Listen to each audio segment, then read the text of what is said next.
de ocorrência, a gente já mobilizou todas as nossas equipes para realizar buscas e possíveis salvamentos, né? Então, foi determinado que a equipe que trabalha no noturno, da nossa equipe, assim que saísse os primeiros raios de sol, que a gente conseguisse identificar, que essa equipe aí que está em mato, estou até vendo as imagens ali, essa equipe decolou, iniciou as buscas refazendo o trajeto que a aeronave havia feito, né? E logo por volta das 5h50 da manhã, conseguimos identificar a aeronave, então fomos a primeira equipe a conseguir identificar a aeronave, e aí optamos por realizar o pouso para tentar realizar o socorro imediato das vítimas, né? E aí tivemos o êxito, né? A felicidade de encontrar o piloto com vida e uma criança de 12 anos com vida. De imediato, o piloto foi socorrido via terrestre e a criança demandava um pouco mais de atenção. A gente acionou um outro águia, que é um águia de resgate, o águia 14, foi para o local e realizou o socorro da criança, que foi para o Hospital das Clínicas em São Paulo.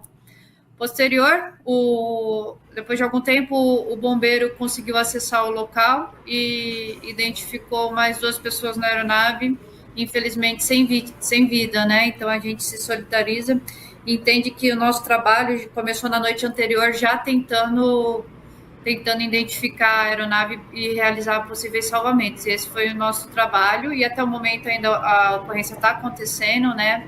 É uma cena de acidente aeronáutico, demanda uma grande dinâmica, né? Várias unidades participando, né? O que causa uma grande organização. Mas, por enquanto, é isso que nós temos, são essas informações que nós temos. Perfeito, capitã. Obrigada pelas informações. Eu queria que a senhora desse, por gentileza, um panorama do local para a gente, né? Qual é a dificuldade de acesso a esse local? É, de fato, uma mata muito fechada? É a região ali de Caieiras, né? Ao lado da rodovia dos Bandeirantes, é uma região de mata fechada, né? Apesar da proximidade com a rodovia, é um terreno íngreme e com mata fechada, o que dificulta o acesso, tanto que o bombeiro demorou algum tempo, né, algumas horas para conseguir acessar o local. Nós, nas primeiras imagens que foram vistas, a gente fez uma força-tarefa ali de imediato com os nossos tripulantes, né, dois tripulantes nossos dando as mãos para conseguir tirar o piloto e a criança. Agora, com a chegada de mais estrutura por parte do Estado, consegue-se fazer uma trilha ali e acessar de forma mais fácil as vítimas, né? Infelizmente, as 2 pessoas em óbito também. Capitã, a senhora está acompanhando com a gente as imagens, essas imagens são ao vivo, sim, e já sim. ilustram parte dessa tragédia, né? Familiares, amigos que vão chegando ali às margens da rodovia dos Bandeirantes e são informados da notícia. A tragédia por si só já preocupava e agora, como disse a capitã, a confirmação da morte, então, do casal, inclusive empresário de Americana. Capitã, a senhora falava sobre o primeiro resgate do piloto. Gostaria que a senhora falasse sobre como que ele estava no momento. Ele estava em choque? Ele conseguiu colaborar com as buscas naquele momento que ele foi resgatado? Um acidente aeronáutico tem uma dinâmica muito pesada, né? A aeronave tem uma velocidade, a gente voa a certa altura. O piloto possivelmente passou a noite inteira no meio da mata. Passou chuva, frio e não há condições do piloto colaborar e a gente nem espera isso, né?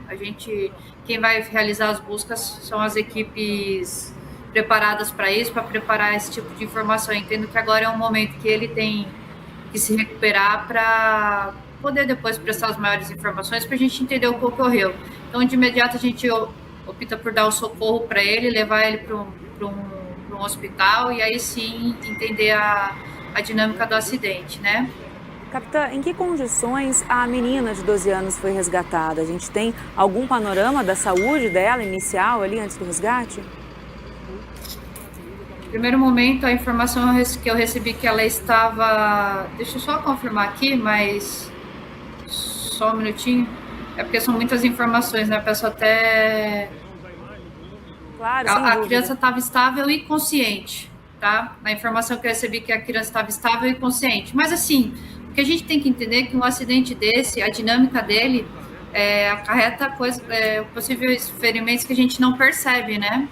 Então, assim, por isso da preocupação e de levar para um hospital que tem a capacidade de lidar com esses tipos de trauma, né? Por isso que a criança foi para o Hospital das Clínicas.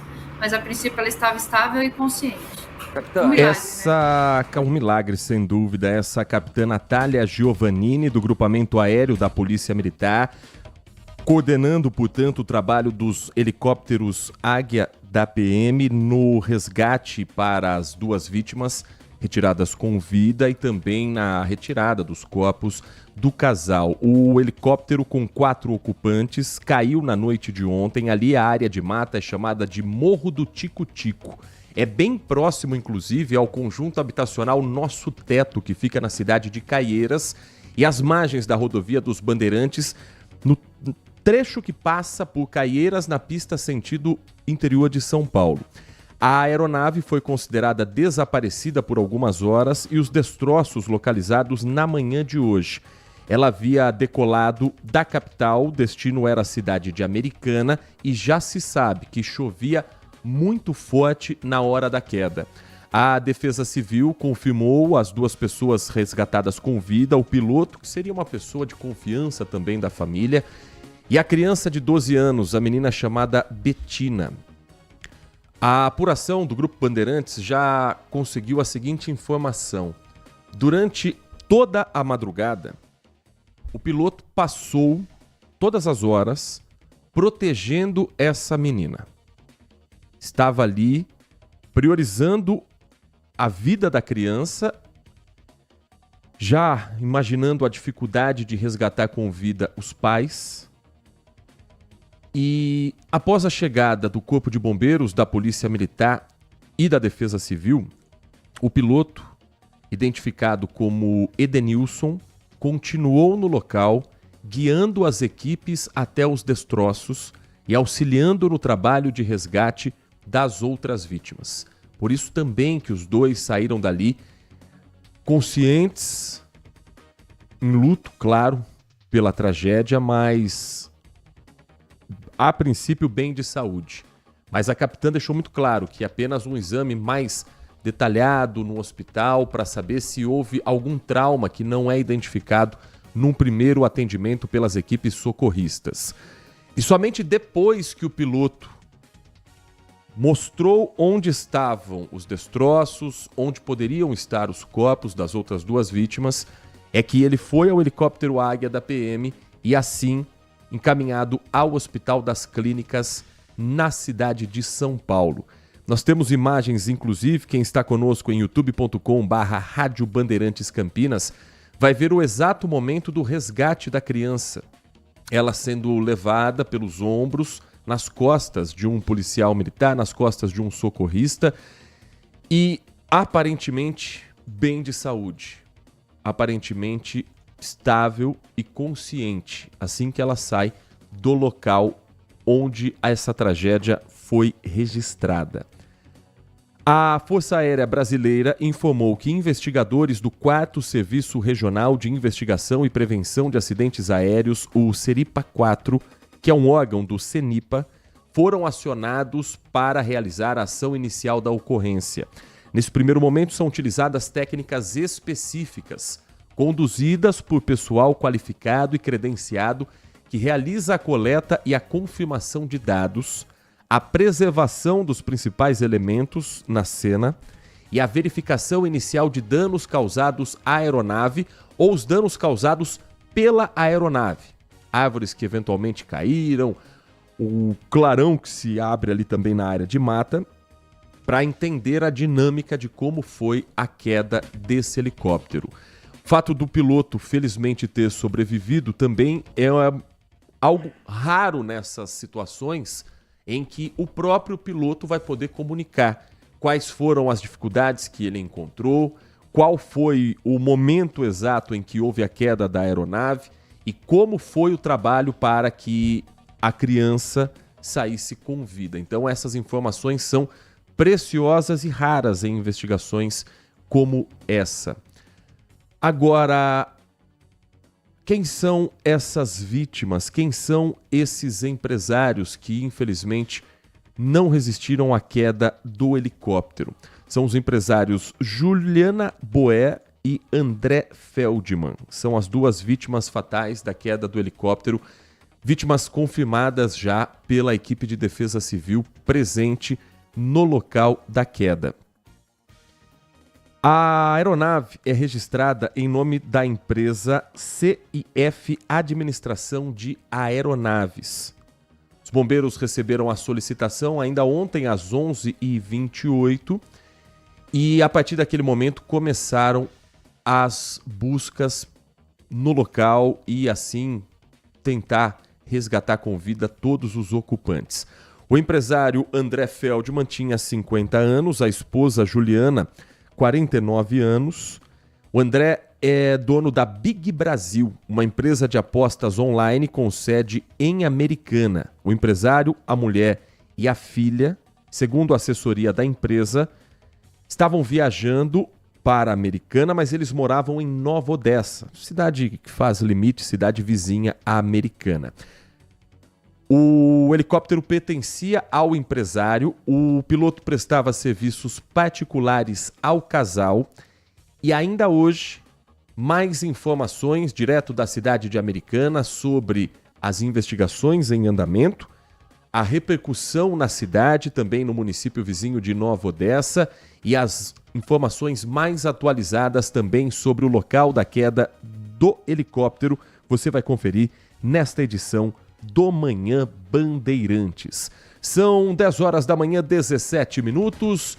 Manhã Bandeirantes também fazendo um giro do que acontece aqui pertinho da gente na região metropolitana em uma sexta-feira que tende a ser mais uma vez chuvosa aqui no interior de São Paulo. Ainda há reflexos da chuva forte da quarta-feira para as famílias na cidade de Sumaré. Nós falávamos ontem com a repórter Lucimere Ramalho, que conversou com pessoas e autoridades, moradores das regiões atingidas e também autoridades no local onde a Defesa Civil monitora principalmente o nível do Ribeirão Quilombo. Antes de falarmos sobre a chuva, neste momento vamos ao vivo de carona com a Band News TV. A equipe do Corpo de Bombeiros está falando com a imprensa, entrevista coletiva que você acompanha também aqui no nosso Manhã Bandeirantes. Vamos saber as últimas informações sobre a queda do helicóptero na cidade de Caieiras, às margens da rodovia dos Bandeirantes. Então, principalmente, quem identificou a aeronave, quem localizou ela, foi a nossa viatura Águia, as nossas aeronaves. A aeronave, com um teto de voo, com uma visibilidade muito maior, conseguiu ampliar as buscas dela. A princípio, nossa primeira informação estava que a aeronave estava perto de uma pedreira, pois foi o último sinal de GPS que a gente recebeu dela. Por volta de que horas esse sinal? Por volta de meia-noite. As buscas foram efetuadas lá, porém não existia a possibilidade de levantar a aeronave lá na região. Com o amanhecer e com a melhora do tempo, com o firmamento do tempo, a viatura Águia conseguiu dar a devida busca, né? Ampliar as buscas e localizou a viatura aqui. Foi mesmo a partir do sinal do helicóptero. Exatamente, o helicóptero que conseguiu localizar. Graças à viatura Águia lá, né? Tem uma equipe fenomenal. Que conseguiu ampliar nosso raio de busca. O piloto estava machucado? Sobre como eles estão, o estado de saúde das 2 vítimas que foram socorridas com vida? A princípio, o estado de saúde dos 2 é estável, é seguro, não corre risco de vida, porém, devido à gravidade, a ocorrência que aconteceu aqui, o acidente, nós priorizamos para levar para um hospital com maior condição de tratamento de saúde. E o Serim vai estar lá dentro agora, continuando com a investigação? Positivo. A partir de agora, passa com as autoridades aéreas, né, investigarem, identificarem as causas do acidente. Diferente, as buscas começaram só pela manhã, como todo dia? Não, as buscas começaram desde a meia-noite. A primeira informação que a gente recebeu via Cobom. Então, por exemplo, o que aconteceu de real? Houve o atendimento na nossa central 93. Eles triaram a ocorrência e mandaram pra gente. Quem pediu socorro foram os familiares? Foram familiares, amigos que deram a posição pra gente. Eles falaram, a última posição que nós temos de GPS foi nesta aqui, que é próximo de uma pedreira, aqui próximo da região. Nós iniciamos as buscas lá de acordo com a posição e a localização que os parentes deram, porém não efetuamos sucesso, né? Mas mesmo assim, insistimos lá fazendo pesquisas na região, porém é uma pesquisa terrestre. É uma pesquisa que você tem que abrir o mato praticamente no facão. Mas vocês foram acionados só à meia-noite? Ou porque a família começou a sentir falta porque eles não chegavam? Foi isso que aconteceu? Então, a ocorrência entrou pra gente, eu fui acionado próximo da meia-noite. Então os familiares provavelmente ligaram para o Corpo de Bombeiros próximo desse horário. O bombeiro, a partir da entrada da ocorrência, a gravidade dela, já despacha a gente e no meio do caminho vai colhendo mais informações. Foi assim que nós descobrimos a posição do GPS, a última posição do GPS. Os senhores já têm a confirmação então do nome do piloto, outros nomes? Nós temos alguns nomes, sim, das vítimas e dos pilotos, porém, para preservar a identidade deles, a pessoa deles, nós decidimos não publicar. Só para entender, então o Águia, a primeira coisa que viu foi destroço ou o piloto acenando? Necessariamente, quem pode melhor informar essa informação é o Águia. Eles viram a ocorrência. Assim que o Águia viu onde estava a aeronave caída, eles acionaram a gente. Nós saímos da pedreira, nós viemos para cá, junto com as equipes da CCR e deram os primeiros atendimentos. É isso. Tenente, obrigado. Obrigada.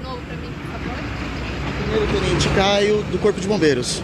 Primeiro Tenente Caio do Corpo de Bombeiros ao vivo, falando com a Rádio Bandeirantes Campinas sobre a queda do helicóptero com 4 pessoas, confirmando, portanto, os trabalhos que se iniciaram ontem, que seguem neste momento e que serão destaque ao longo dessa programação. Assim que tivermos qualquer fato novo, a gente interrompe o que a gente estiver falando para trazermos essa notícia urgente aqui na programação da Rádio Bandeirantes Campinas. Nós estávamos falando sobre os impactos da chuva ainda nas últimas horas. Monitoramento segue sendo feito na região do Ribeirão Quilombo, que transbordou em Sumaré, mas não chegou a ter transtornos em Nova Odessa. As 2 equipes de defesa civil estão de olho em locais que possam estar transbordando pelo volume alto do rio e por problemas que infelizmente já fazem parte também da história dessas 2 cidades. Em Campinas ontem choveu forte, num intervalo curto, mas já foi o suficiente para o alagamento em algumas ruas no bairro Ponte Preta e no Jardim Itaguaçu. Caso, por exemplo, da rua Roldão de Toledo, a mais afetada e com monitoramento por parte da equipe da Defesa Civil. Neste momento, a água já baixou, há um trabalho para saber se há problemas com a estrutura, mas a princípio não.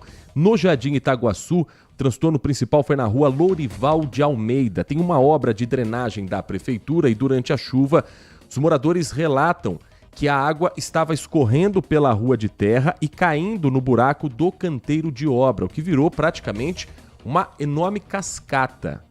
E a preocupação dos moradores é porque no ano passado já teve um problema ali com uma outra cratera que deixou a tubulação exposta. A prefeitura diz que a rua vai continuar passando por manutenção, está com equipes no local para saber os impactos também da chuva em Campinas. Foram os pontos mais preocupantes, mas a chuva não para por aí. Tem previsão de chuva forte até domingo. A informação foi divulgada pela Defesa Civil do Estado de São Paulo em um boletim meteorológico. A passagem de uma frente fria pela costa da região sudeste vai resultar em condições para a formação de pancadas de chuva forte na região metropolitana, assim como temporais seguidos por raios e intensas rajadas de vento.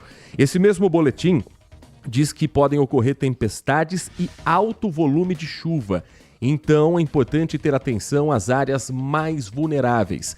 Há risco hoje, sábado e domingo, de alagamentos, inundações, deslizamentos,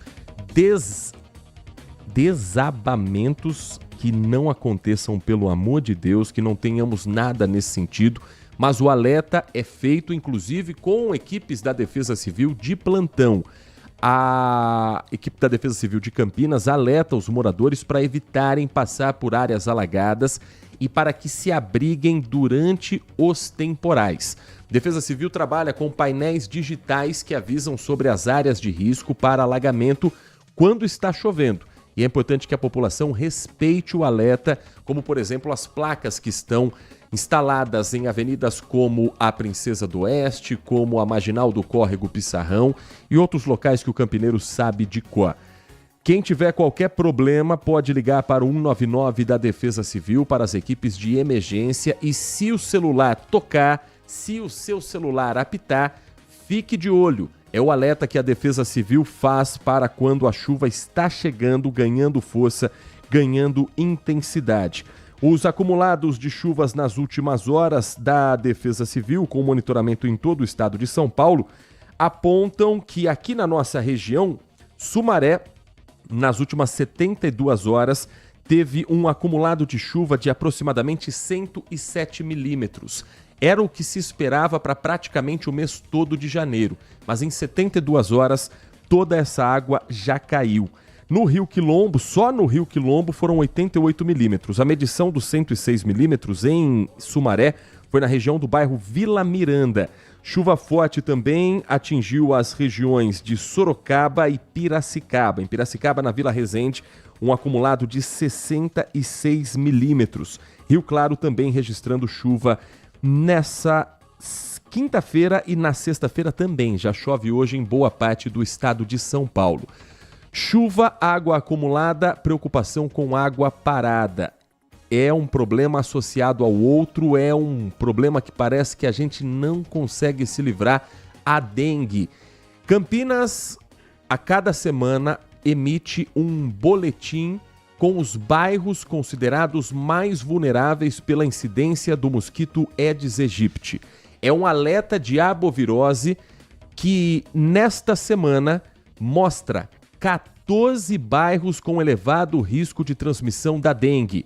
Você que acompanha a gente com imagens vai ver também na tela os bairros que estão agora na mira da Defesa Civil também, mas principalmente da Secretaria de Saúde e das outras pastas da Prefeitura de Campinas responsáveis por passar de casa em casa, vistoriando quintais e acompanhando os possíveis criadouros de um mosquitinho desse tamanho que a gente não consegue vencer a guerra.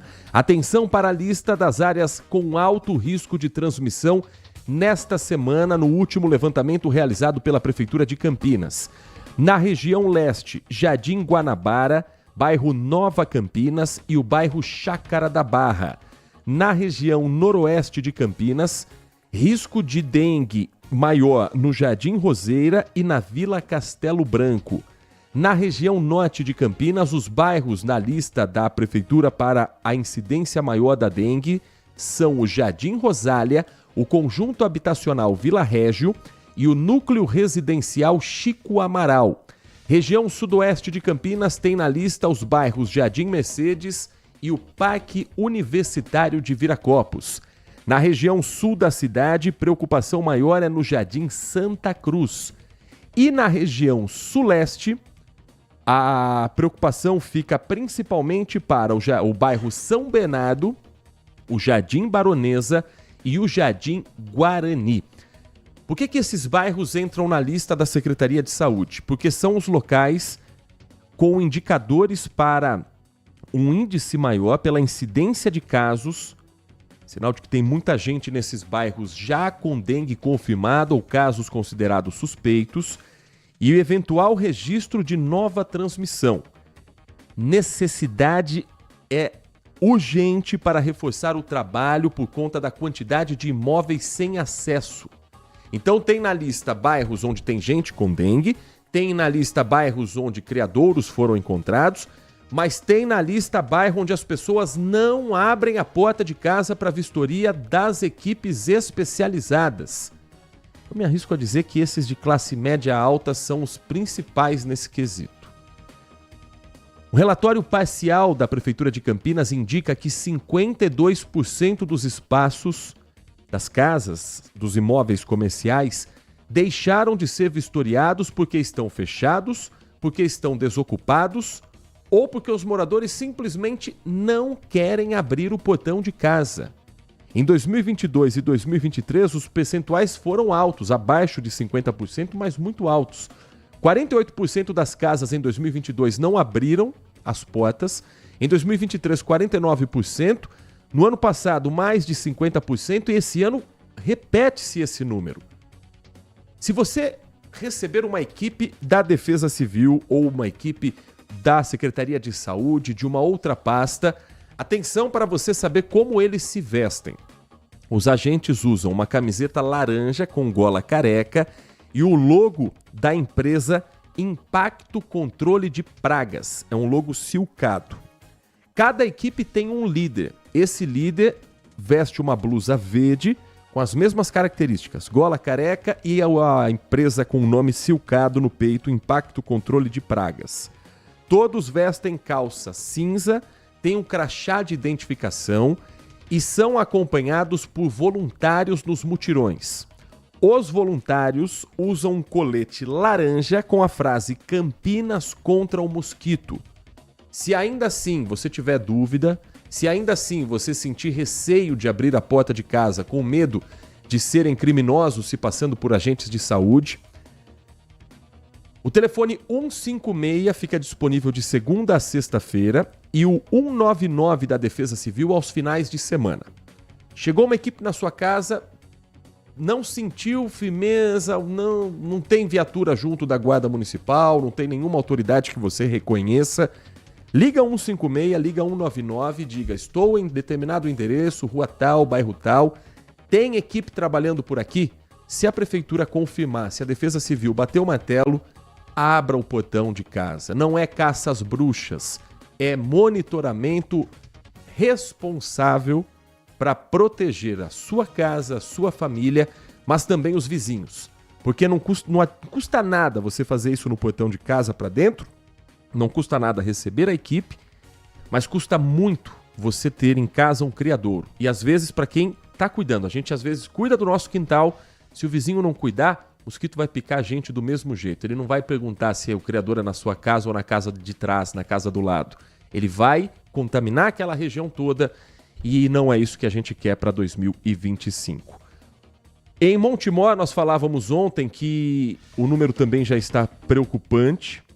Amparo já decretou estado de atenção por conta da dengue. E agora um novo município aqui da região também decreta esse estado de atenção. É a cidade de Mogi Guaçu. Quem traz pra gente os números que são extremamente altos para apenas 17 dias de 2025 é a repórter Cassiene Alves. O município começou o ano com uma explosão de casos de dengue que deixou em alerta os profissionais da saúde. Os números nos primeiros 15 dias de janeiro já superam o índice do mesmo período de janeiro de 2015, ano em que Mogi Guaçu registrou o maior número de casos da doença, quando 14.583 pessoas foram infectadas. 3 mortes suspeitas estão sendo investigadas na cidade. Os dados foram divulgados pela Vigilância Ambiental durante um encontro que discutiu ações de combate à doença. Entre as medidas adotadas estão os mutirões de limpeza, nebulizações com inseticida, reforço das visitas nas residências e a abertura de 2 postos sentinelas para o atendimento de pacientes com suspeita de dengue. Os postos sentinelas vão funcionar a partir do dia 27 de janeiro nas unidades básicas de saúde do Jardim Guaçumirim e Jardim Zanibone. O objetivo é atender exclusivamente moradores com casos confirmados e também suspeitos de dengue.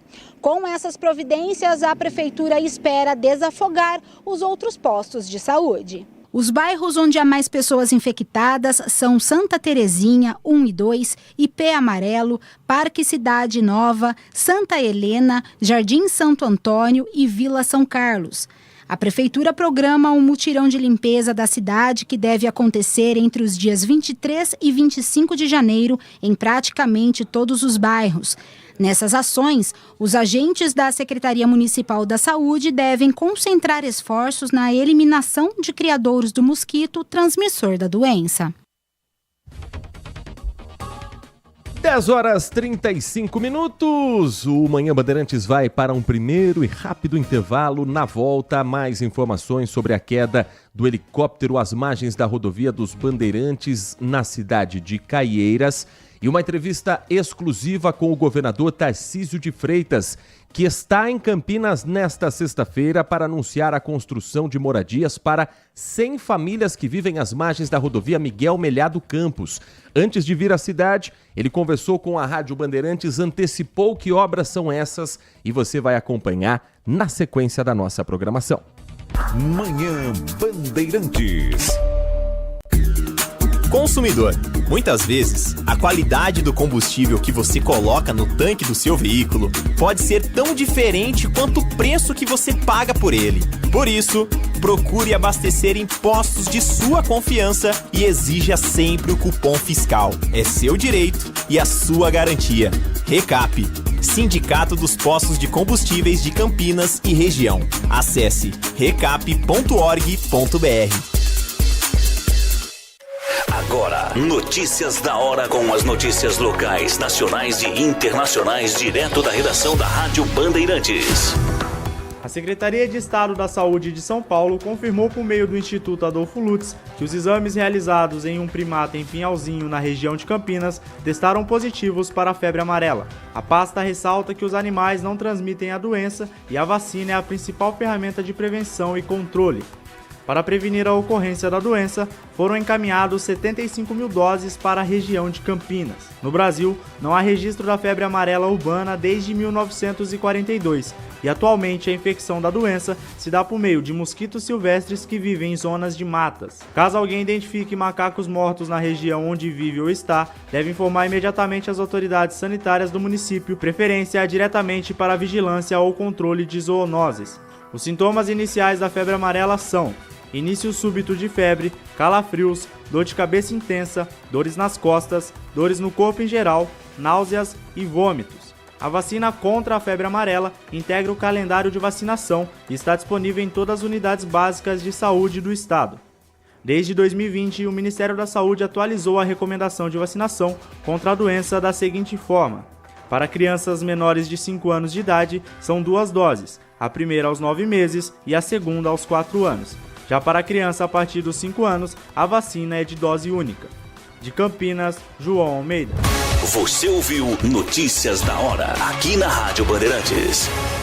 De segunda a sexta, o Acontece é o seu giro rápido das notícias regionais do Brasil e do mundo, com as informações mais relevantes do momento. Trazemos a você uma visão panorâmica dos principais acontecimentos, tudo em um formato ágil e dinâmico, para garantir que você esteja sempre por dentro do que está acontecendo. Não perca! De segunda a sexta, a partir da 1h da tarde, na tela da Band+. Manhã Bandeirantes. 10h38, 10h38. Vamos trazer um giro da participação também do nosso ouvinte que está conosco pelo 19971021493. 971021493. Para quem está conosco também pelo nosso canal do YouTube, youtube.com/Rádio Bandeirantes Campinas. Agradecendo ao Ubiratã Maia Júnior, que nos escreve o seguinte: esse caso da identificação das equipes contra a dengue poderia ser resolvido como é com a INDEC e os carros de aplicativo.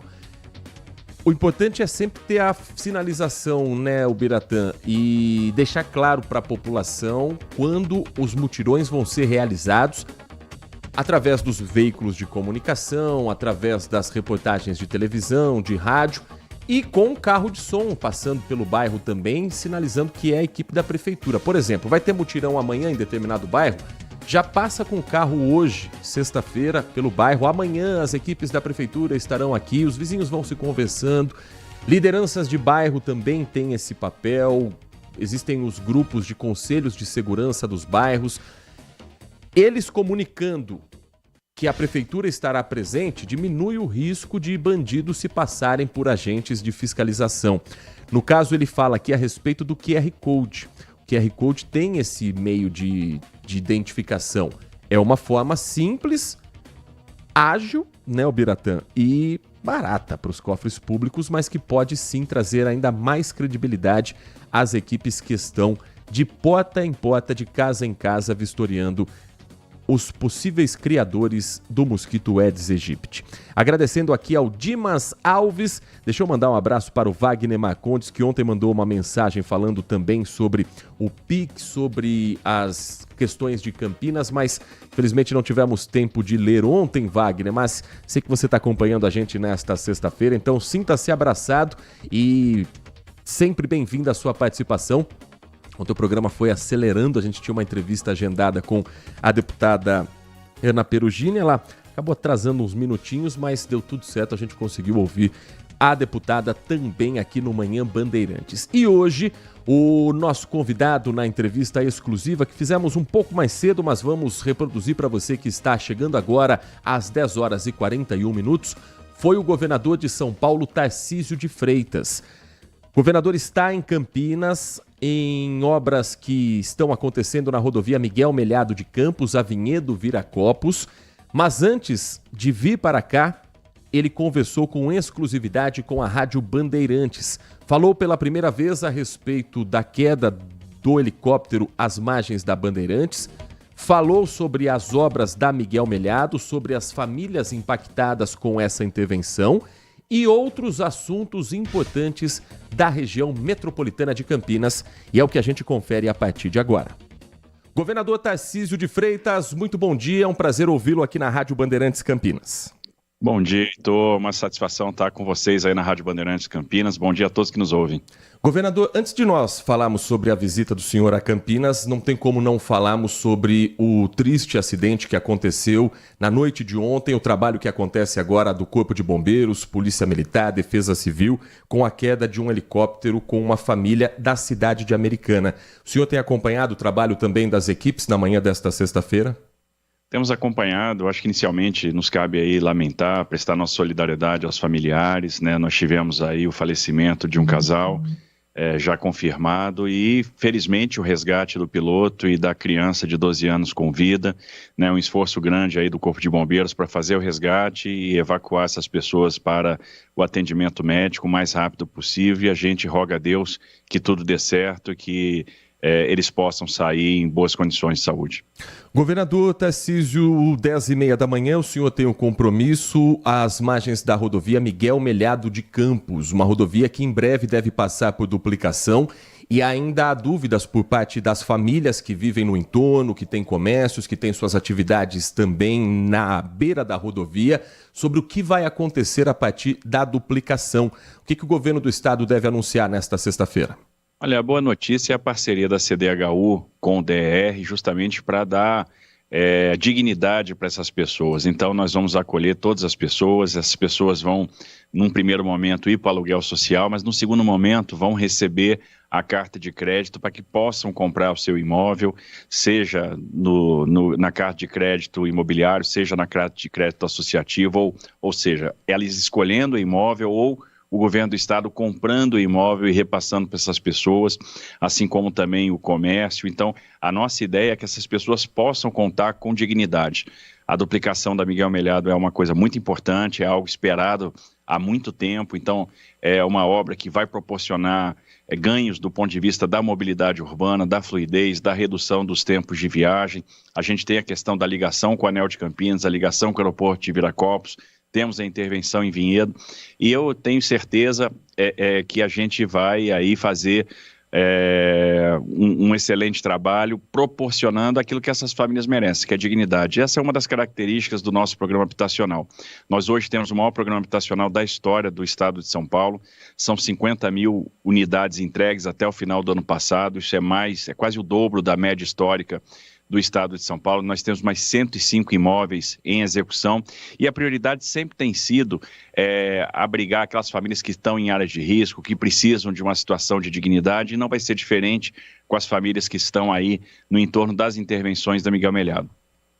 Governador Tarcísio de Freitas, a rodovia Miguel Melhado de Campos, ela tem um histórico, infelizmente também, de violência há muitos anos, de pessoas que passam pelo local, são vítimas de assaltos, tivemos casos de latrocínios. A polícia, inclusive, já identificou uma forma que os criminosos agem, geralmente utilizando as lombadas como uma estratégia. O motorista reduz a velocidade, os bandidos aproveitam para fazerem esses crimes. Como é que o governo de São Paulo tem acompanhado também esses números e como dar mais segurança a quem passa pela Miguel Melhado? Então, a segurança, eu acho que é o grande tema do estado de São Paulo e, na verdade, é o grande tema do Brasil. A gente está extremamente preocupado com isso. Observem que nos últimos 2 anos a gente contratou 9.100 novos policiais.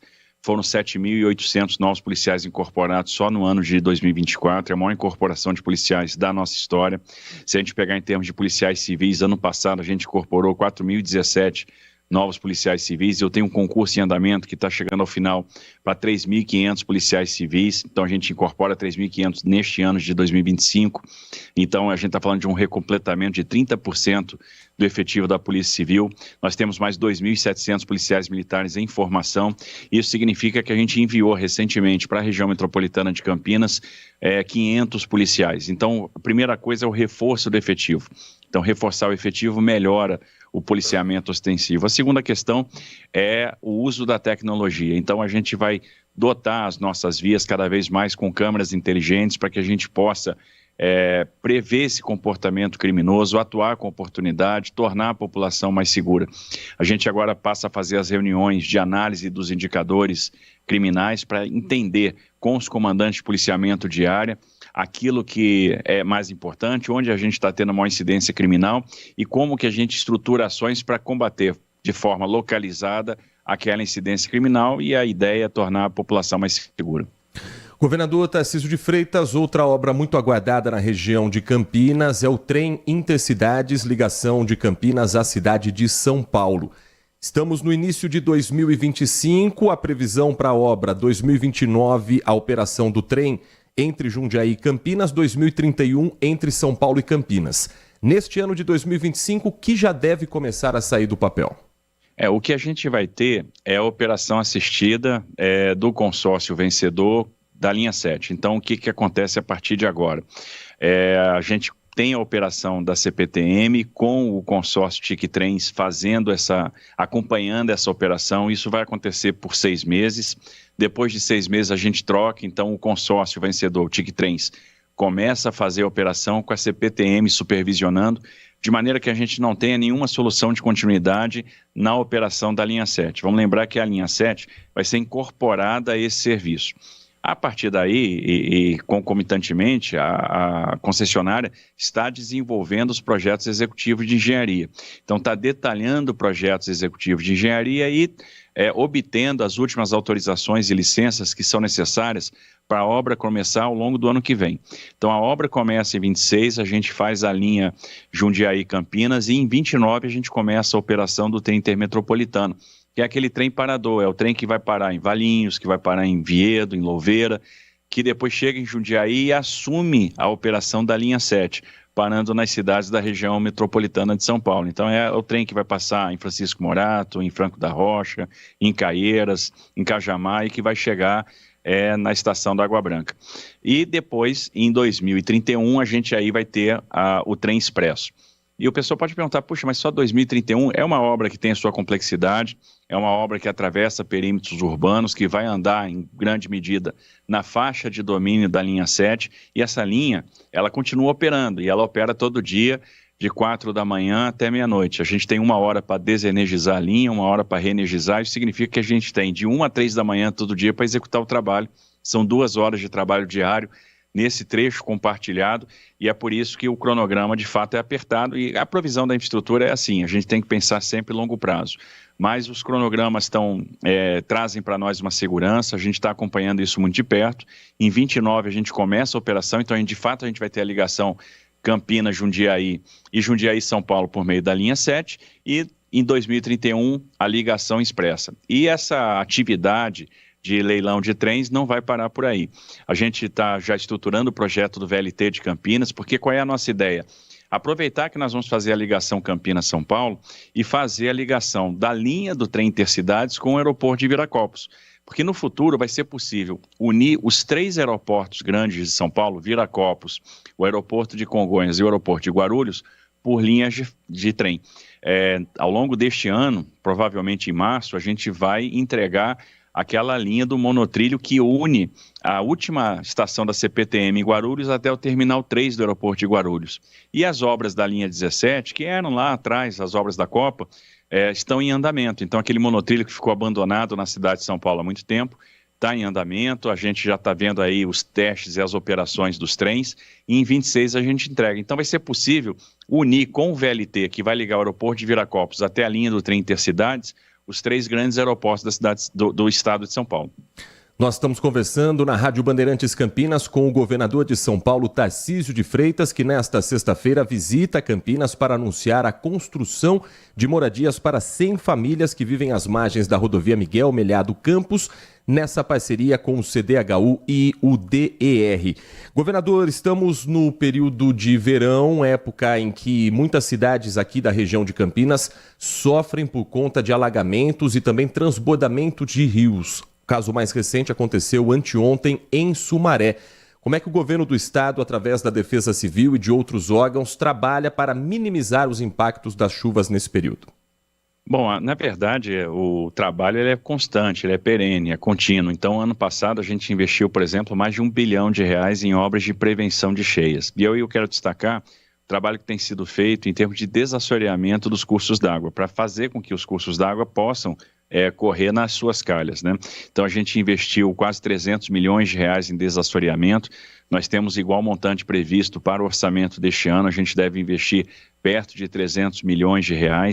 Estamos trabalhando em projetos com as prefeituras de macrodrenagem, né, para fazer com que essa drenagem aconteça. E aí nós temos até um desafio, que é reservar a água desse período da chuva para o período de estiagem. Vamos lembrar que São Paulo tem problema de resiliência hídrica e a gente tem que preparar o estado para os efeitos climáticos extremos, não só as enchentes nesse período de chuvas, como também a estiagem prolongada, como foi ano passado, nós tivemos incêndios. A região metropolitana de Campinas, por exemplo, tem problema com abastecimento de água, e para aumentar a resiliência hídrica, hoje nós estamos construindo 2 barragens, né? A barragem de Amparo e a barragem de Pedreira. Então a ideia é poder fazer essa reservação de água para que não falte água no período da estiagem, e também aumentar aí a capacidade de provisão de água ao longo do tempo. Ano passado a gente entregou a barragem de Botucatu, a gente deve iniciar também as obras da barragem de Salto. Então, sempre estudando o que nós temos de disponibilidade hídrica e como que nós vamos oferecer ou fazer a reservação de água nesse período de chuva para que a gente possa ter a água suficiente no período de estiagem. Fizemos essas obras de prevenção, estamos trabalhando aí com os alertas, então a Defesa Civil instalou, e o pessoal da região metropolitana de Campinas já viu isso funcionando, o Cell Broadcast. Então é um sistema de alarme via celular, onde a gente alcança todo mundo que está no raio de ação de uma determinada antena, para que a gente possa fazer a evacuação dessas pessoas, levar para os abrigos, com segurança, com oportunidade, né, para que a gente mitigue o risco de perdas humanas. E obviamente a Defesa Civil atua quando há essas situações imediatamente, na assistência imediata às vítimas, às pessoas, levando aí a ajuda humanitária, levando aí o alimento, a cesta básica, a água mineral, o colchão, o cobertor, os kits de higiene, para que depois a gente possa entrar recuperando as áreas que são afetadas. Vocês vão lembrar, há pouco tempo a gente teve uma chuva forte em Campinas, tivemos aí a perda de pontes e o governo do estado ajudou a prefeitura, que trabalhou também com muita parceria e muita oportunidade na reconstituição dessas infraestruturas, e nós vamos trabalhar sempre para deixar as cidades mais resilientes, com essas obras de prevenção, com as obras de drenagem, com as obras de barragem, né, com as obras de reservação, para que a gente possa aí preparar e tornar as cidades cada vez mais aptas. Governador Tarcísio de Freitas, muito obrigado pela sua atenção com o nosso ouvinte, nosso espectador. Boa viagem a Campinas, boa visita à cidade, um bom trabalho ao senhor e toda a sua equipe. Heitor, muito obrigado, e desejar aí a todos os ouvintes da Rádio Bandeirantes aí em Campinas um excelente final de semana, e tenho certeza que as notícias aí são muito boas. A gente vai acompanhar de perto as obras que a gente já entrega esse ano, essa duplicação que é tão aguardada, e dar esse conforto, esse alento para as famílias que vão ser abrigadas aí com o nosso programa de moradia. Esse é o governador Tarcísio de Freitas, falando com exclusividade aqui no microfone da Rádio Bandeirantes Campinas. A entrevista na íntegra você confere também no nosso canal do YouTube, youtube.com/Rádio Bandeirantes Campinas. Você encontra ali no nosso canal de vídeos. Clicou na aba ao vivo, você tem a entrevista completa também para ouvir a qualquer momento. Às 10h55, Manhã Bandeirantes vai para um intervalo. Na volta nós vamos falar sobre mobilidade urbana. O Instituto de Engenheiros Eletricistas e Eletrônicos realizou um estudo utilizando Campinas como um modelo para que a tecnologia agilize a vida dos motoristas, por exemplo, com os semáforos. E esse estudo, que é conduzido também por um professor da Unicamp, ele aponta uma redução de 30% no tempo de deslocamento. Que beleza, hein? 30% mais rápido para chegar em casa. A gente vai saber um pouco mais sobre esse estudo e se ele pode avançar para se tornar uma política pública na sequência do nosso Manhã Bandeirantes. Você está ouvindo Manhã Bandeirantes. Oferecimento. Recap, Sindicato dos Postos de Combustíveis de Campinas e Região. Acesse recap.org.br. Roldão, aqui é o lugar pra comprar barato todo dia. Aproveite as ofertas do verão Roldão. Arroz Camil 5 quilos, R$ 26,90. Alcatra com maminha, R$ 38,90 quilo no Roldão Pay. Coca-Cola 2,5 litros, R$ 8,99 no Roldão Mais. Cerveja original lata 269 ml, R$ 2,79 no Roldão Mais. Detergente P500 ml, R$ 1,99. Verão Roldão. Clima de preços baixos e economia. Roldão Atacadista. Agora, notícias da hora com as notícias locais, nacionais e internacionais, direto da redação da Rádio Bandeirantes. A Secretaria de Estado da Saúde de São Paulo confirmou por meio do Instituto Adolfo Lutz que os exames realizados em um primata em Pinhalzinho, na região de Campinas, testaram positivos para a febre amarela. A pasta ressalta que os animais não transmitem a doença e a vacina é a principal ferramenta de prevenção e controle. Para prevenir a ocorrência da doença, foram encaminhados 75 mil doses para a região de Campinas. No Brasil, não há registro da febre amarela urbana desde 1942 e atualmente a infecção da doença se dá por meio de mosquitos silvestres que vivem em zonas de matas. Caso alguém identifique macacos mortos na região onde vive ou está, deve informar imediatamente as autoridades sanitárias do município, preferência diretamente para a vigilância ou controle de zoonoses. Os sintomas iniciais da febre amarela são início súbito de febre, calafrios, dor de cabeça intensa, dores nas costas, dores no corpo em geral, náuseas e vômitos. A vacina contra a febre amarela integra o calendário de vacinação e está disponível em todas as unidades básicas de saúde do estado. Desde 2020, o Ministério da Saúde atualizou a recomendação de vacinação contra a doença da seguinte forma: para crianças menores de 5 anos de idade, são 2 doses, a primeira aos 9 meses e a segunda aos 4 anos. Já para a criança a partir dos 5 anos, a vacina é de dose única. De Campinas, João Almeida. Você ouviu Notícias da Hora, aqui na Rádio Bandeirantes. Band Mulher com Larissa Lopes. Um programa com tudo sobre o universo feminino. Traz assuntos do seu dia a dia. De segunda a sexta, a partir da 1h35 da tarde, na tela da Band+. Manhã Bandeirantes. 10h59, quinto sinal vai marcar 11 da manhã, sexta-feira, 17 de janeiro de 2025. As mensagens vão chegando, nós vamos compartilhando com o nosso ouvinte. Deixa eu agradecer aqui a mensagem que chega de Araras. Quem nos manda é Eufune Zaniol. Eu dei uma pausa antes para ver se não é daqueles trocadilhos. Aqueles trocadilhos que às vezes a gente lê no embalo e depois percebe o que tá falando. Não é, né? Eufune, separa, Zaniol. Muito obrigado pela mensagem. Ele tá lembrando aqui também do futebol de Araras. E lembrando que Vladimir Catarino trabalhou na imprensa ararense, cobrindo o União São João. O União tá voltando, né, aos poucos ao protagonismo do futebol paulista. Logo, logo de volta também, quem sabe, a Série 1 do Campeonato Paulista, que nesse fim de semana tem bola rolando. E se tem futebol com os times de Campinas, tem o timaço de Carlos Batista também acompanhando as emoções das duas equipes. Campeonato Paulista é uma busca agora para tentar encontrar onde é que está o jogo do seu time, né? Quarta-feira, por exemplo, jogo da Ponte contra o Novo Horizontino. Você jogava no YouTube, você tinha ali vídeos que pareciam verdadeiros, mas sabe o que o povo tá fazendo? Olha a malandragem desse povo. O cara fica jogando videogame e monta os bonequinhos iguais aos dois times, com o mesmo uniforme, mesma camisa, num estádio que é San Siro, né? Novo Horizontino e Ponte Preta, como se estivessem jogando no San Siro, no Santiago Bernabéu, casa cheia, 90 mil pessoas no estádio, enfim. Aí o cara tá ali jogando videogame com uma narração em cima da transmissão. E os movimentos são parecidos. E, cara, quando eu vi, tinham mais de 1.000 pessoas assistindo, achando que era o jogo. E não era, era só um doido jogando FIFA, jogando PlayStation. Agora, onde eu te garanto que você vai encontrar no YouTube, no rádio, o jogo do seu time é aqui na Rádio Bandeirantes. Tanto que a audiência foi esmagadora na quarta-feira e não será diferente no fim de semana, quando amanhã, às 4 da tarde, tem Internacional de Limeira e Guarani no estádio Major José Levi Sobrinho.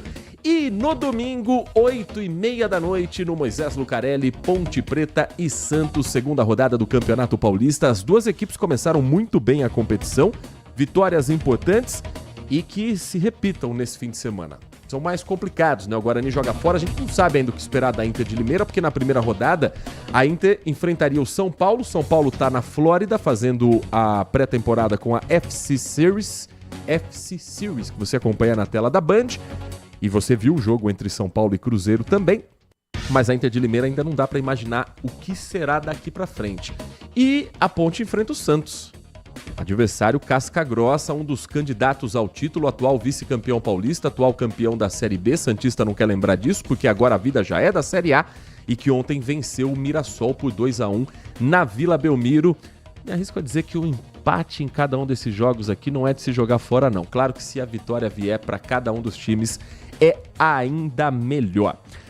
A participação também do nosso ouvinte, enquanto a gente vai posicionar o Guilherme Selegato para falar um pouco mais sobre o acidente aéreo que aconteceu na queda de um helicóptero com 4 pessoas aqui da região, moradores da cidade de Nova Odessa, com... Só um minutinho aqui para a gente também ter esse contato. Eles moravam em Nova Odessa, mas a aeronave tinha como destino a cidade de Americana. E nesse momento ainda há reflexos também para o motorista que passa pela rodovia dos Bandeirantes.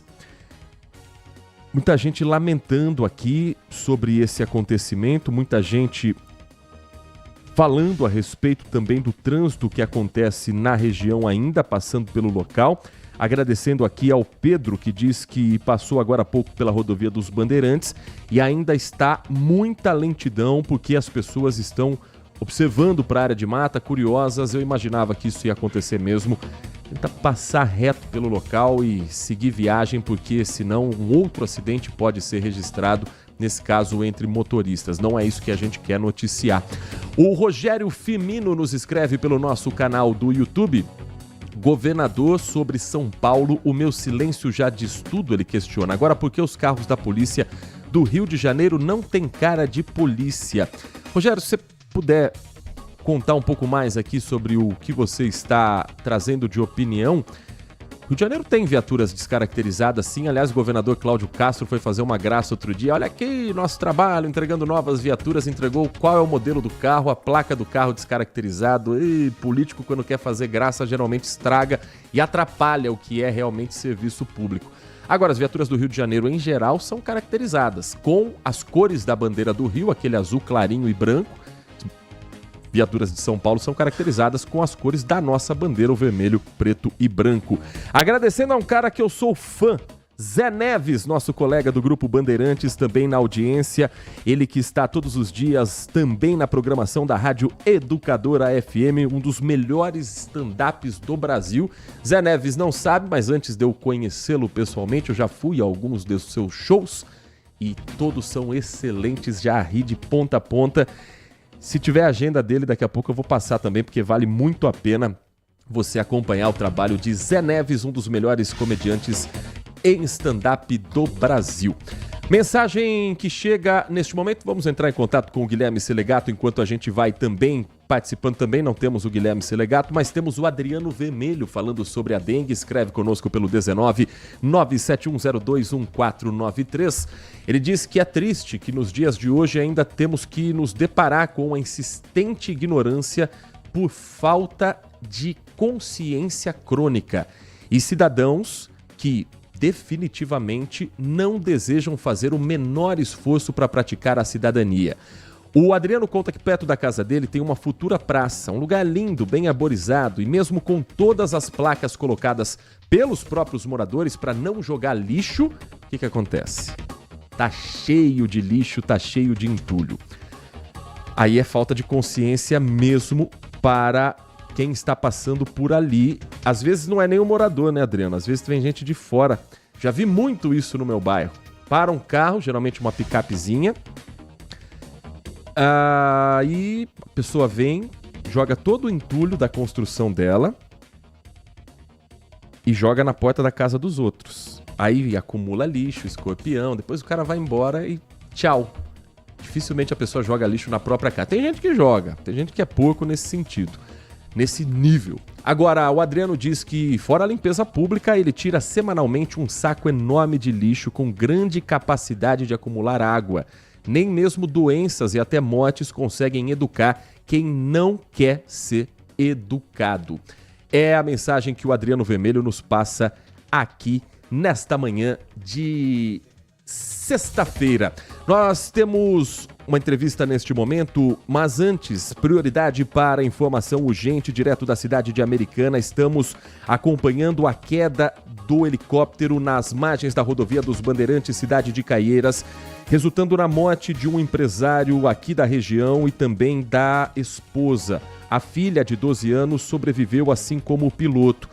Vamos ao vivo à Americana conversar com o repórter Guilherme Selegato, que traz um pouco mais sobre a comoção na cidade e também um histórico de quem é esse empresário e o que já se sabe sobre esse trágico acidente aéreo. Guilherme Selegato, bom dia para você, prazer ouvi-lo aqui no Manhã Bandeirantes.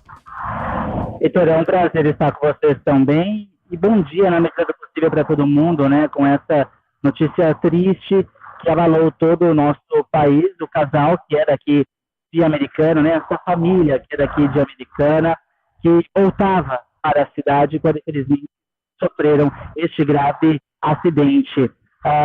André Bettman, de 50 anos, e Juliana Feldman, de 49, foram as vítimas fatais encontradas sem vida. André era CEO de uma casa de apostas da Big Brasil International Games.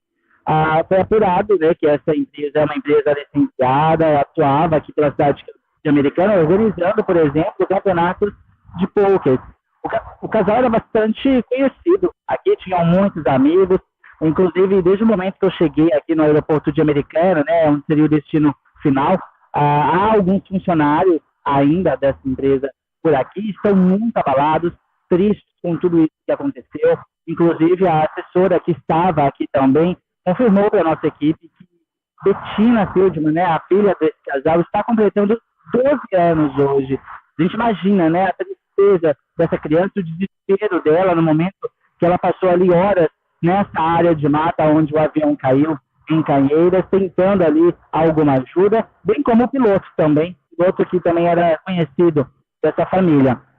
Agora, qual é a movimentação aqui por Americana? Esses funcionários estão em reunião agora, claro, para fazer toda a organização dos trâmites do traslado dos corpos e também da criança, né, a jovem de 12 anos e este piloto para Campinas, e também os próximos passos da empresa, né, o que será a partir de agora com a morte do CEO dessa casa de apostas. Então, as causas desse acidente estão sendo apuradas agora pelo CENIPA, né, o órgão federal responsável. O casal segue no IML em São Paulo, onde os laudos periciais estão sendo realizados para saber de fato o que teria causado a morte deles. A gente segue por aqui, Heitor, e Americana, acompanhando toda essa movimentação nesse dia triste e tendo atualizações, né, alguma novidade, a gente retorna com vocês ao longo da programação. Prioridade sempre para nosso time de reportagem. Guilherme Selegato volta também na tela da Band, 13h, com a Júlia Zampieri no comando do Acontece. E dentro do Brasil, gente, às 5h30 conosco e todo o nosso time de reportagens. 11h, 10 minutos. O Instituto de Engenheiros Eletricistas e Eletrônicos realizou um estudo para o gerenciamento dinâmico de semáforos. Estudo esse feito em Campinas e com um resultado que aponta a redução em até 30% no tempo de deslocamento do motorista. Para a gente entender um pouco mais sobre esse estudo e falarmos sobre mobilidade urbana, o nosso convidado neste momento, às 11h11 aqui na Rádio Bandeirantes Campinas, é o Gabriel Oliveira, professor da Unicamp, representante do IEEE, que é o Instituto de Engenheiros Eletricistas e Eletrônicos, e que está à frente também desse trabalho. Gabriel Oliveira, muito bom dia, é um prazer ouvi-lo aqui na Rádio Bandeirantes Campinas. Olá, bom dia, muito prazer. Bom dia a todos os ouvintes da Rádio Bandeirantes Campinas. Conseguem me ouvir bem? Ouvimos sim, Gabriel. Obrigado por atender o nosso convite para conversar com o nosso espectador, com quem está conosco nesta manhã. Gostaria que você explicasse para a gente como foi feito esse estudo e essa tecnologia, ela inclui algo novo, novos equipamentos, ou é com base no que Campinas hoje já tem nos semáforos, já tem no monitoramento da cidade? Eu que agradeço, é uma honra sempre poder divulgar a pesquisa, principalmente em âmbito regional aqui em Campinas, onde foi direcionado. Vale ressaltar e salientar, né, que a gente, desde o início, se preocupou com a região de Campinas, né, a RMC, Região Metropolitana de Campinas. Basicamente, o estudo, ele parte do conceito e do princípio de reduzir o tempo de deslocamento de uma eventual ambulância, né, que está ali fazendo pré-atendimento até o hospital, né, o hospital mais próximo que ela é direcionada. Ou seja, vamos supor, aconteceu um acidente em uma região A, e essa ambulância ela precisa ser direcionada até o hospital mais próximo, que está localizado na região B. É feita uma rota, naturalmente utilizando plataformas como Waze, Google Maps, entre outras, né, onde a ambulância tem que direcionar até esse ponto de destino para que o paciente possa ser atendido o mais rápido possível. Né? E, consecutivamente, algumas pesquisas já apontam que quanto mais rápido esse tempo de resposta, ou seja, no sentido de mais rápido a ambulância chega até o hospital, onde tem todo o aparato tecnológico e de profissionais, né, necessários para determinadas situações, principalmente mais graves, de âmbito mais graves, a chances de sobrevivência do paciente é maior. Ou seja, o objetivo principal da pesquisa foi, então a ambulância tem que deslocar para um hospital mais próximo, eventualmente para que a vida daquele paciente seja mais rápido atendido, consecutivamente garanta ali uma possibilidade de vida maior, e essa ambulância, ao deslocar do ponto A até o ponto B, passa eventualmente por alguns faróis, né? Naturalmente, passando por esses faróis, existe o famoso congestionamento, né? Mesmo que a ambulância ela esteja ali como a luz de emergência, né, a buzina, eventualmente até o próprio som, para que os motoristas que estão ali próximo possam se abrir caminho e, consecutivamente, dar a passagem, ou até mesmo em algumas situações, aqui em Campinas ocorre muito isso, a ambulância passa, dependendo da avenida, se for Amoreiras ou de um Boy Dunlop, pelo BRT, né, pela linha de ônibus, né. mas mesmo assim a ambulância ela acaba perdendo tempo, no sentido de muitas vezes não tem esse ponto, essa linha de ônibus específica, e aí os carros têm que abrir passagem, o farol está fechado, então não tem como os carros ir para frente, né? Não tem como abrir, às vezes está um congestionamento muito grande, porque uma outra via está com a faixa aberta e, consecutivamente, essa via que está em paralelo, que é onde está a ambulância, está fechada. Então, o estudo principal foi, se a gente precisa deslocar do ponto A até o ponto B, a gente vai fazer uma interligação usando ferramentas de tecnologia, né? E aí, automaticamente, os faróis vão ficar abertos para que a ambulância possa chegar até o ponto final mais rápido e mais breve possível. Esse estudo, ele conta com a participação de algum órgão público e ele pode ser apresentado à prefeitura da cidade e também levado a outras autoridades em regiões metropolitanas com a mesma realidade de Campinas? Claro, com certeza. É de suma importância ressaltar, né, que esse estudo foi uma pesquisa base do Instituto I3E, né, com parceria, na verdade, do Instituto I3E, Instituto de Engenheiros Elétricos e Eletrônicos, que é mundialmente conhecida, onde tende a trazer soluções eficientes para o ecossistema urbano, ou seja, para as pessoas. Então, o I3E ele tem um papel extremamente fundamental nessa divulgação, pois possibilita, né, que a gente, como pesquisadores, a gente consiga criar soluções inovadoras para benefício da humanidade de um modo geral. Mas é importante ressaltar e salientar a todos os ouvintes que esse estudo ele se partiu da Unicamp, né? Então, atualmente eu sou professor colaborador da Unicamp, FEEC, Faculdade de Engenharia Elétrica da Unicamp,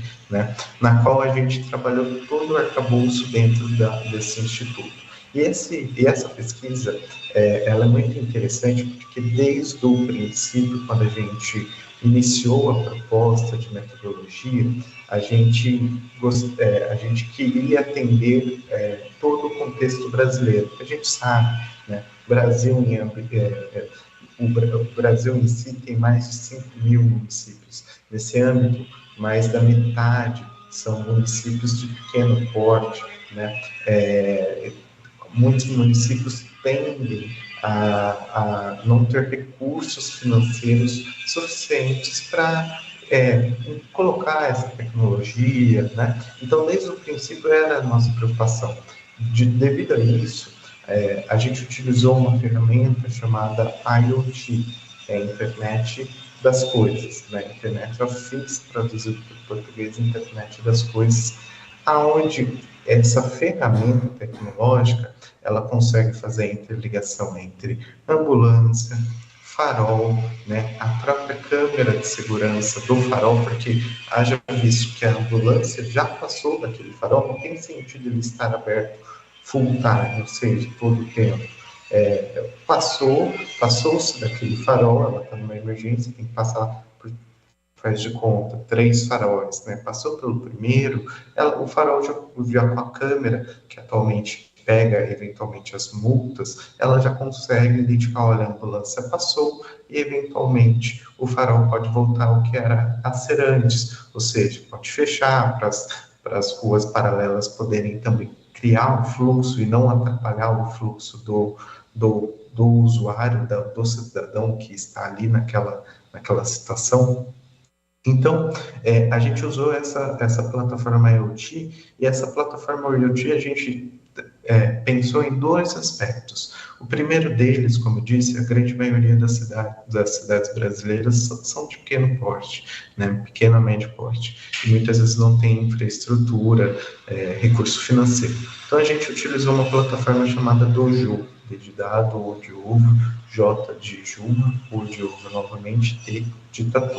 Uma plataforma do CPQD, antiga Telebrás, que inclusive está na região de Campinas, no polo tecnológico, né? Essa plataforma ela é totalmente open source, ou seja, totalmente gratuita, né? Qualquer pessoa que tenha interesse em programar, desenvolver, tem acesso, e a gente trabalha nessa vertente. Porque existe o contexto brasileiro, onde temos muitas cidades que não têm recurso, né? Então, a gente tem essa plataforma que é brasileira, que é gratuita e que também, por ser brasileiro, trabalha muito no arcabouço de dados, ou seja, tem a questão de ética por trás, a questão de LGPD, que vem sendo muito tratada atualmente, na questão da proteção dos dados do brasileiro, que é algo que a gente se preocupa também devido a todo esse contexto da atualidade.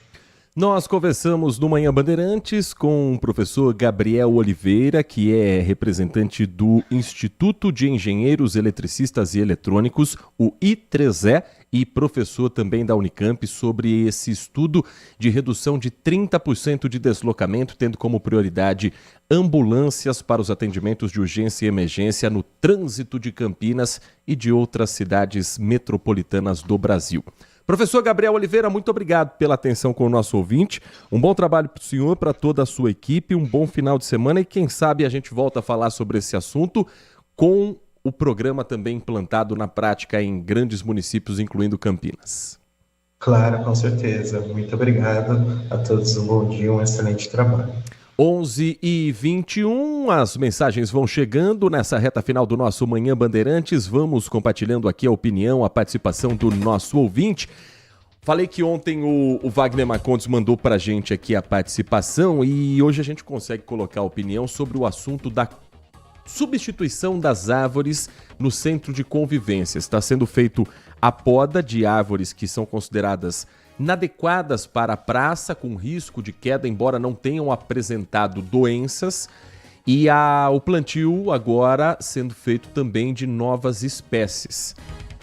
A mensagem dele diz o seguinte: bom dia, curioso, não 6 equipes de podas e remoção de árvores, atuando de uma só vez no centro de convivência. Enquanto isso, na periferia, moradores de Campinas fazem coleção de protocolos sobre podas e quedas de árvores sem que uma viva alma da prefeitura apareça. Ele conta ao Wagner, que mora em Campinas, tempo suficiente para saber que isso sempre existiu.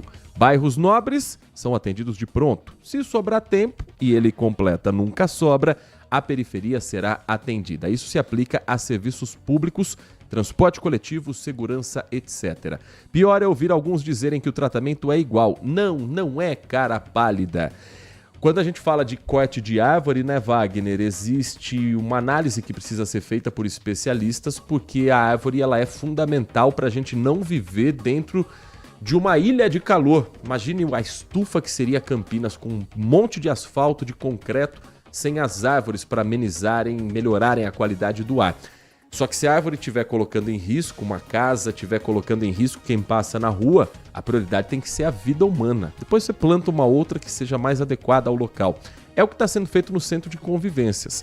Agora, se você pegar o Departamento de Parques e Jardins, é pilha do tamanho, acho que de uma árvore, de pedidos abertos e não atendidos. Não dá para cortar toda a árvore que o morador liga e pede. Não dá para fazer isso.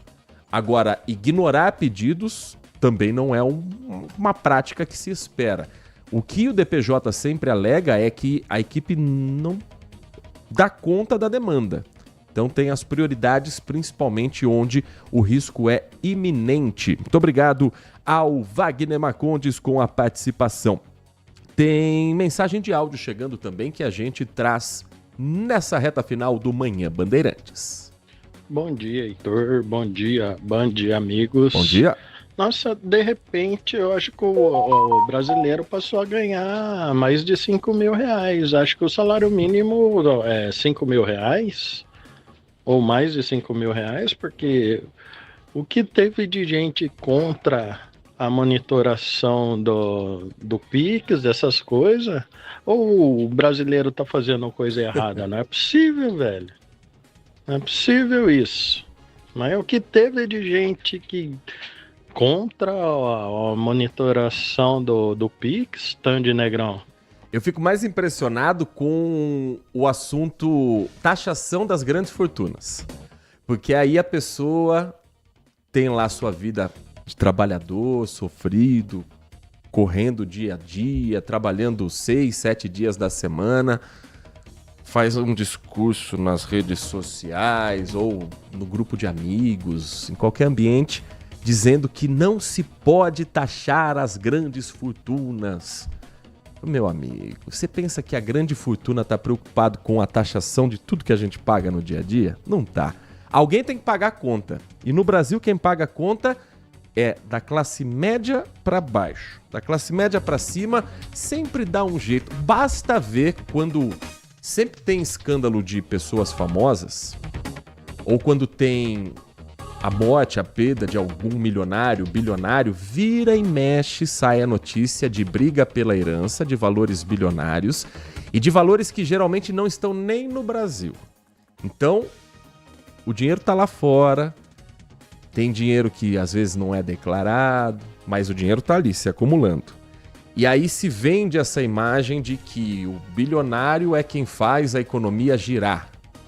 Quem faz a economia girar é o chão de fábrica, é o peão, é o povão que trabalha duro, chuva, sol, doente, tá ali ralando todos os dias para conseguir ter o salário suado para pagar as contas e para garantir que quem está no topo da pirâmide continue olhando de cima para baixo. Infelizmente é a realidade.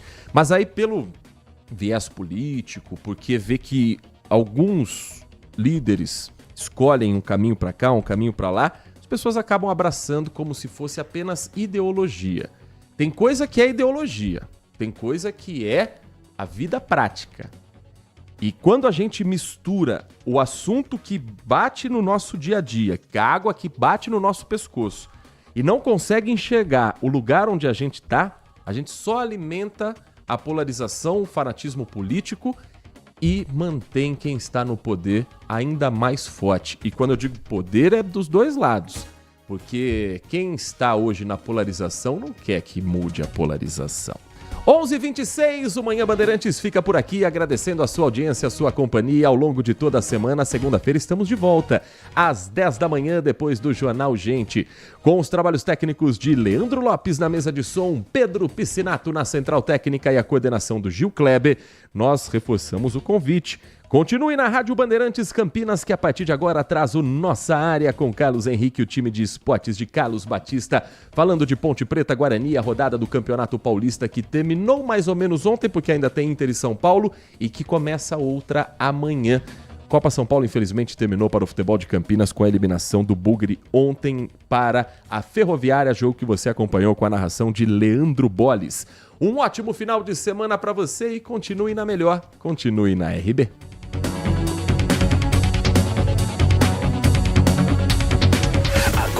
Notícias da hora com as notícias locais, nacionais e internacionais, direto da redação da Rádio Bandeirantes. A Secretaria de Estado da Saúde de São Paulo confirmou por meio do Instituto Adolfo Lutz que os exames realizados em um primata em Pinhalzinho, na região de Campinas, testaram positivos para a febre amarela. A pasta ressalta que os animais não transmitem a doença e a vacina é a principal ferramenta de prevenção e controle. Para prevenir a ocorrência da doença, foram encaminhados 75 mil doses para a região de Campinas. No Brasil, não há registro da febre amarela urbana desde 1942 e atualmente a infecção da doença se dá por meio de mosquitos silvestres que vivem em zonas de matas. Caso alguém identifique macacos mortos na região onde vive ou está, deve informar imediatamente as autoridades sanitárias do município, preferência diretamente para a vigilância ou controle de zoonoses. Os sintomas iniciais da febre amarela são início súbito de febre, calafrios, dor de cabeça intensa, dores nas costas, dores no corpo em geral, náuseas e vômitos. A vacina contra a febre amarela integra o calendário de vacinação e está disponível em todas as unidades básicas de saúde do estado. Desde 2020, o Ministério da Saúde atualizou a recomendação de vacinação contra a doença da seguinte forma: para crianças menores de 5 anos de idade, são 2 doses, a primeira aos 9 meses e a segunda aos 4 anos. Já para a criança a partir dos 5 anos, a vacina é de dose única. De Campinas, João Almeida. Você ouviu Notícias da Hora, aqui na Rádio Bandeirantes. Consumidor, muitas vezes, a qualidade do combustível que você coloca no tanque do seu veículo pode ser tão diferente quanto o preço que você paga por ele. Por isso, Procure abastecer em postos de sua confiança e exija sempre o cupom fiscal. É seu direito e a sua garantia. Recap, Sindicato dos Postos de Combustíveis de Campinas e Região. Acesse recap.org.br.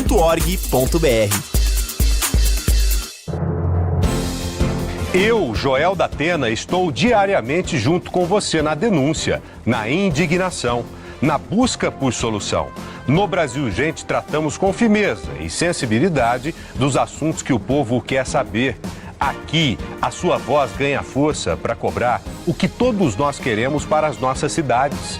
Temos um encontro marcado, de segunda a sábado, às 4 da tarde. Brasil Urgente, na Band TV. Manhã Bandeirantes. Oferecimento. Recap, Sindicato dos Postos de Combustíveis de Campinas e Região. Acesse recap.org.br. Você está ouvindo o Rádio Bandeirantes Campinas. ZYO 260, FM faixa estendida 85,7. Rádio